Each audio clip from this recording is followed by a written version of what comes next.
Just made a little over $10,000 with only 2 losing days. Now let's see what we can do in February. Realistically, I'm definitely going to try to stack up more accounts.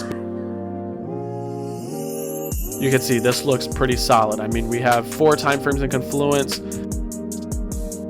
The key is no over trading, no over leveraging, and just follow your rules. Trade when the setup presents itself. Good morning, everyone. Sunday, which means almost time for another trading week.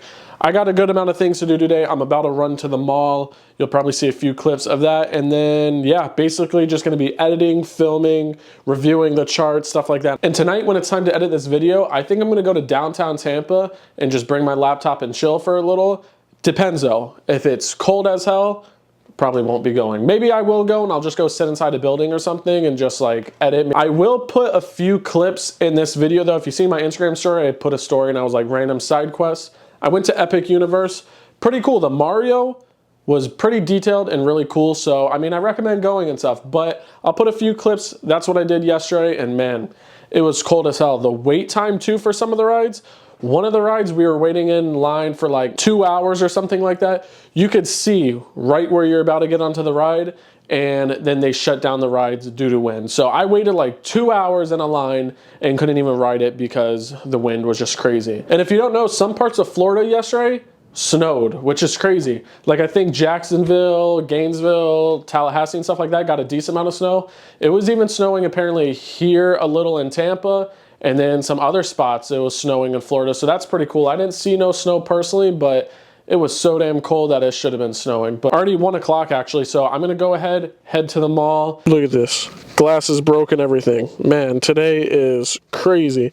I don't even know how they broke too. I mean, the arm was a little loose. I just got them tightened, but it looks like maybe when they tightened it too, it got a little more mess up. So I'm gonna go see if this is even possible to fix. I'm like pretty sure it's not.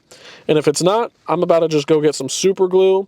And for the meantime, just have them super glued till I get another pair. I don't wear them a crazy amount, but it's convenient having them because I'm low-key blind sometimes.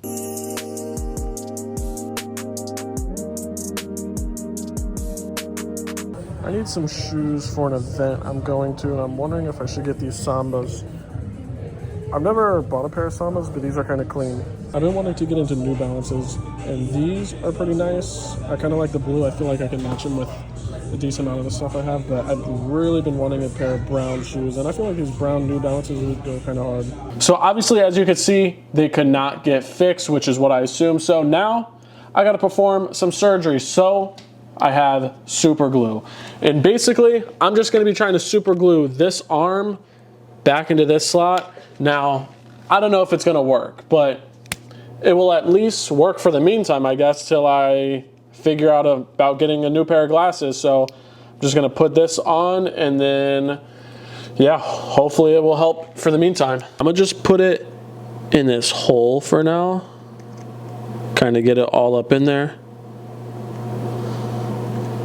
Just like that. Might be a little too much, I don't know. Then we're just gonna snap it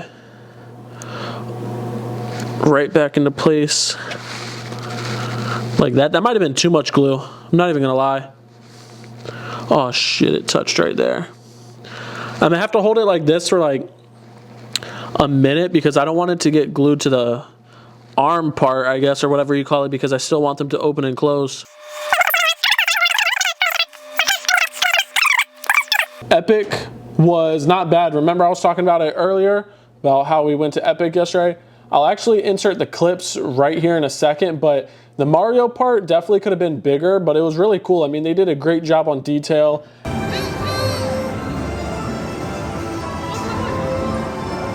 Now I'm gonna just let that dry, and hopefully by tonight, those will be good and ready, because usually at night I can't see the best. So if I can have those when I drive, because I got to go drive tonight to downtown Tampa and I got to go do something. So I definitely want to have those. For me, I'm on my own journey, so that's all that matters. But like I said, 10K, I did it. I made 10K on one account and about 10K on the other account. So basically, it was like a total of like almost 20K this month. But hey, I made 10K on that one account, and that's kind of what I'm going by right now for this little challenge I've been doing with myself. I wanted to try to make $10,000 on one account within a month, and I did it. So man, I cannot complain. I'm not gonna withdraw today though. I'm gonna have to withdraw tomorrow. Tomorrow is Monday. I just want you guys to know I did it. I made $10,000 in 1 month on one account, and then, like I said, $10,000 split up on my other accounts. So I cannot be mad at all. My last video was titled something like I'm one trade away from making $10,000 in a month, and we did it. In January, we did it. Now let's see what we can do in February. Realistically, I'm definitely gonna try to stack up more accounts. I'm gonna go ahead and show you guys the calendar on my computer with Top Step, how I did this month with a $10,000.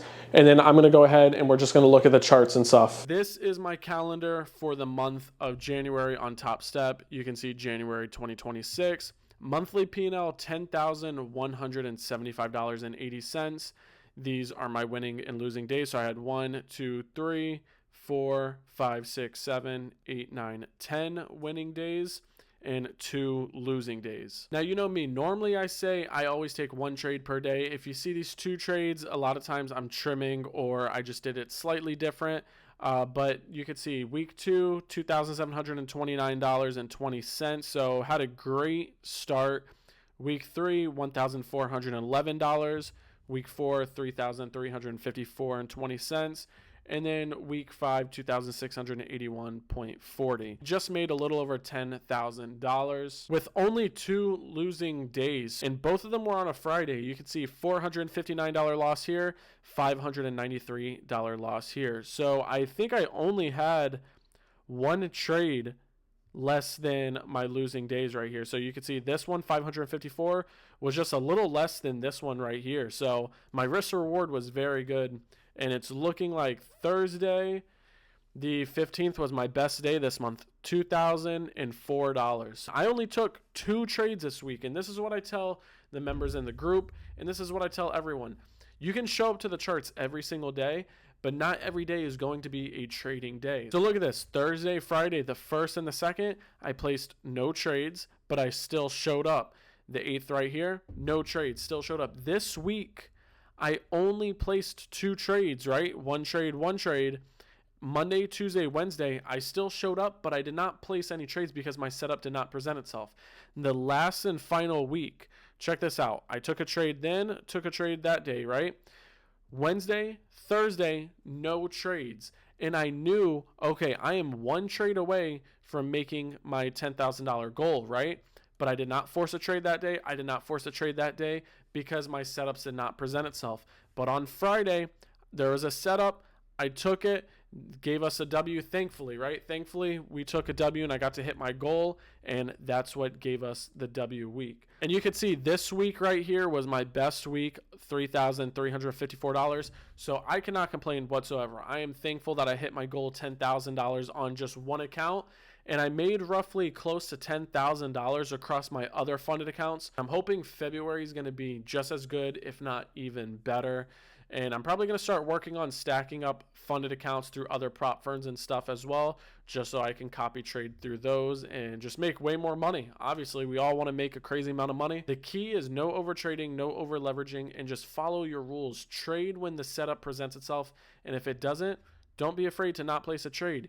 You can see right here, we had 12 total trading days. And you can see all these other days right here, I showed up, but I did not place anything because my setup did not present itself, and it clearly paid off. Less is more when it comes to trading. I do not need to be placing a trade every single day to make good profit. Clearly, you can see right here, I did not place a trade every single day and still made $10,000. Looking at NQ, you can see this right up here. This was a setup that I was anticipating last week, but it never got hit. And honestly, this is still a really good level. If we do get up to this level, I will be taking shorts from here. We have the H1, M5, M15, H4 in confluence with each other. So yeah, if we get up to this level, this is definitely a strong level that I'm going to be looking to sell from. If I go ahead and put my 25-point stop loss, then just say if we're aiming for a 1 to 2, I'll go ahead and put that there. You can see this looks pretty solid. I mean, we have 4 time frames in confluence. I haven't marked out the session highs and lows, but that's definitely looking very solid. Now, it's looking like we definitely ran those lows And I'm going to be curious if we do decide to run even lower. We might be looking to take out these lows over here. So if we decide to take this out, I won't be surprised. If we keep heading that direction, I'm just going to be anticipating these lows to keep getting grabbed. And I'm going to be looking for a retracement. And then I'm going to be looking to sell from that level of supply up there. So I'm not too worried about it. I'm just going to mark my levels like I normally do. And if they present itself and they tap into my level, I'll take it. And if not, oh well, right? But that is what I'm looking for. I just want to really see if that market's going to be going lower and lower. I'm just going to let the market do its thing. When I mark out my levels of supply and demand, once they tap those levels, I buy or sell depending on what it taps into. See, when you get to the lower time frames, there's definitely some levels we could be looking at, like this M5 right here. Let's go ahead and mark that. That M5, and then like this M15, we could mark this out. And then there's probably like an M1 right there as well. Yeah, see, there's an M1 in between those. So, wow, this setup actually looks pretty solid as well. Let's mark that M1. There's not an H1 right there, right? No H1. So these setups right here look solid. So what you could be anticipating, which it might happen before I get on in the morning, but a push up to this level, we sell from there and go even lower. And check this out. If we put our sell limit here, 25 points. Look at this. We have plenty of time frames in confluence. They're not even near our stop loss. I know other people would feel a little more comfortable with this setup if their stop loss was like above this high, which if that's how you like it and you have enough space to move your stop loss like that, then do it. But for me, I always have a 25 point stop loss. That's normally my risk. I don't ever go above 25, put it that way. But this is definitely a setup I'll be looking at tomorrow as well.